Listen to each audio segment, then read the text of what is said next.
في يوم من أيام الصيف كانت الشمس سخنة قوي، وسيمبا المصري كان بيدور على أعشاب للفيلة الصغيرة اللي تعبانة. وهو ماشي لقى ورق أصفر قديم وبيلمع تحت الرمل. مد سيمبا إيده ومسح التراب، لقاها خريطة فرعونية عليها رمز عين حورس وسهم بيشاور لمكان مكتوب عليه غرفة الأسرار ومفتاح الشجاعة. زازو الطائر الأزرق الحكيم قال: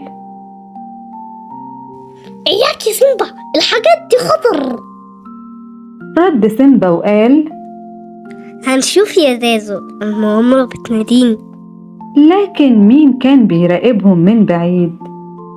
سكار الشرير كان مستخبي وبيقول بصوت ماكر: مفتاح الشجاعة هو اللي هيخليني أقوى من الكل، ولازم أخده قبل سيمبا. سكار جري بهدوء ناحية الصحراء، وسيمبا وزازو اتبعوا الخريطة، وبعدين وصلوا لممر صخري، وفجأة الباب الحجري اتفتح. سيمبا قال: يا نهار أبيض، ده المكان دوت قديم قوي. وزازو قال بقلق: أنا مش مرتاح، الريح هنا مش مطمناني. ودخلوا بعدها المعبد، لكن سمعوا صوت ضحكة خبيثة. ها ها ها، اتأخرت يا سيمبا، المفتاح ده ليا مش ليك. ولقوا قدامهم 3 ممرات: ممر القوة، ممر السرعة، وممر القلب.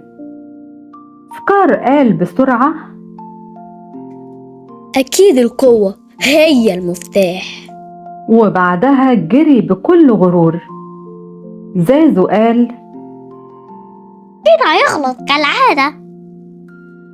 رد سيمبا وقال: أنا عارف البطل الحقيقي قلبه طيب. ودخلوا ممر القلب، وفي الممر شافوا لغز مكتوب على حجر كبير: من يساعد غيره يجد الطريق، ومن يفكر في نفسه يضل.